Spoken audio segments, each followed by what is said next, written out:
ഇത് ഞങ്ങൾ തേക്കടി തടാകത്തിൽ കൂടി പോയപ്പോൾ കണ്ട കാഴ്ചയാണ്. ഇതുണ്ടല്ലേ, ഒരുപാട് കാട്ടുമൃഗങ്ങളെ കാണാൻ സാധിച്ചു. അതിൻ്റെ അകത്ത് പെട്ടെന്ന് കണ്ട ഇതാണ് ഒരു ആന നിൽക്കുന്നത്. ഇതുണ്ട്, ഒരുപാട് ആൾക്കാരുണ്ടായിരുന്നു കാണാനായിട്ട്. ബോട്ടിംഗ് സഫാരിക്ക് 250 രൂപയാണ് ഇപ്പോൾ ചാർജ് ഈടാക്കുന്നത്. ഇതുണ്ടല്ലേ, ആ ആനയെ കാണാൻ വേണ്ടി ഒരുപാട് ആൾക്കാർ ഇങ്ങനെ നിൽപ്പുണ്ട്. അതുണ്ടല്ലേ, ഞങ്ങളുടെ കൂടെ വന്ന ആൾക്കാരാണ്.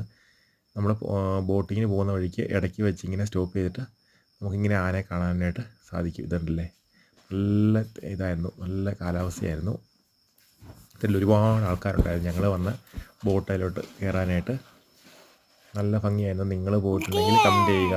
ബൈ.